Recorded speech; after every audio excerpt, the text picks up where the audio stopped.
ভারতে হিন্দুদের দাপটের মাঝেও অনেক মুসলমান সফল হয়েছেন। সীমিত সুবিধার মধ্যেও ভারতের কিছু মুসলমান নিজ নিজ চেষ্টায় সম্পদের পাহাড় গড়েছেন। তাই ভারতের শীর্ষ ধনীদের তালিকায় হিন্দু ধনীদের সাথে টেক্কা দিচ্ছে কিছু মুসলিম নাম। ভারতের তেমনই কিছু মুসলিম ধনীদের সম্পর্কে জেনে নেওয়া যাক। ভারতের মুসলিম ধনীদের তালিকায় সবার প্রথমে আসবে আজিম প্রেমজির নাম। আজিম প্রেমজি ভারতের বিশিষ্ট শিল্পপতি। তার সম্পত্তির পরিমাণ 22.6 বিলিয়ন মার্কিন ডলার। আজিম প্রেমজি 1945 সালের 24 জুলাই মুম্বাইয়ের এক মুসলিম পরিবারে জন্মগ্রহণ করেন। তিনি উইপ্রো লিমিটেডের প্রতিষ্ঠাতা। উইপ্রো হল ভারতের গ্লোবাল আইটি প্রতিষ্ঠান। বাণিজ্যে বিশেষ অবদানের জন্য 2005 সালে ভারত সরকার প্রেমজিকে পদ্মভূষণ উপাধিতে ভূষিত করে। 2017 সালে ইন্ডিয়া টুডে ম্যাগাজিন তাকে পৃথিবীর 50 জন প্রভাবশালী ব্যক্তিত্বের মধ্যে নবম স্থানে রাখে। আজিম প্রেমজি হলেন প্রথম ভারতীয় যিনি ওয়ারেন বাফেট এবং বিল গেটসের আহ্বানে দ্য গিভিং প্লেজে স্বাক্ষর করেন। এই প্লেজ সারা বিশ্বে ধনী এবং প্রভাবশালী ব্যক্তিদেরকে পিছিয়ে পড়া দেশগুলোর উন্নতির জন্য দান করতে আহ্বান করে। আজিম প্রেমজি বিভিন্ন সামাজিক কাজের জন্য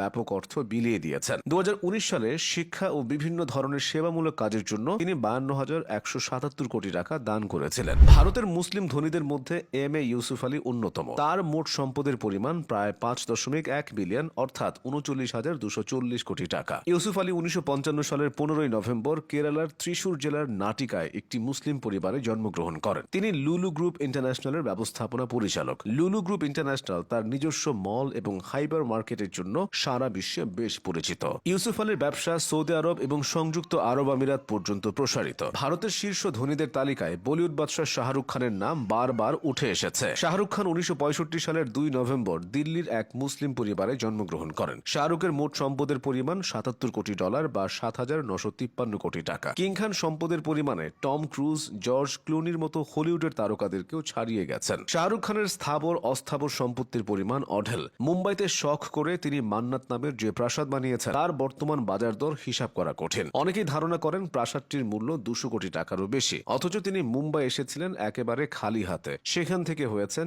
এশিয়ার শীর্ষ ও বিশ্বের অন্যতম ধনী অভিনেতা। ভারতের আরো এক মুসলিম ধনী হলেন ইরফান রাজাক। তিনি ভারতের বিখ্যাত আবাসন ব্যবসা প্রতিষ্ঠান প্রেস্টিজ গ্রুপের ম্যানেজিং ডিরেক্টর। ইরফান রাজাকের মোট সম্পদের পরিমাণ প্রায় 1.23 বিলিয়ন মার্কিন ডলার। তিনি তার ব্যবসায়িক দূরদর্শিতার কারণে বেশ কিছু পুরস্কার পেয়েছেন। 2008 সালে ব্যবসায়িক শ্রেষ্ঠত্বের জন্য তিনি রিয়েল এস্টেট এক্সেলেন্স অ্যাওয়ার্ড পান। এরপর 2009 সালে কর্ণাটক স্টেট টাউন প্ল্যানিং ডেভেলপমেন্টের পক্ষ থেকে তাকে সেরা ডেভেলপার পুরস্কার দেওয়া হয়। তিনি একই সাথে ধনী এবং জনপ্রিয়। ভারতের স্বাস্থ্য খাতের এক কাণ্ডারির নাম হাবিল খোরাকিওয়ালা। হাবিল ভারতের মুসলিম ধনীদের মধ্যে অন্যতম। 1942 সালে তিনি মুম্বাইয়ের সম্ভ্রান্ত মুসলিম পরিবারে জন্মগ্রহণ করেন। হাবিল খোরাকিওয়ালা ভারতের বহুজাতিক ফার্মাসিউটিক্যাল এবং বায়োটেকনোলজি কোম্পানি ওক হার্টের প্রতিষ্ঠাতা ও চেয়ারম্যান। তিনি 1967 সালে ওক হার্ট প্রতিষ্ঠা করেন। তার মোট সম্পদের পরিমাণ 1.3 বিলিয়ন ডলার। 2010 সালে পার্ডু ইউনিভার্সিটি তাকে সম্মানসূচক ডক্টর অফ ফার্মেসি ডিগ্রি প্রদান করে। ভারতের আরো এক মুসলিম ধনীর নাম সালমান খান। তিনি বলিউডের ভাইজান। সালমান খানের সিনেমা মানেই বক্স অফিসে হিট আর 100 কোটির ক্লাব।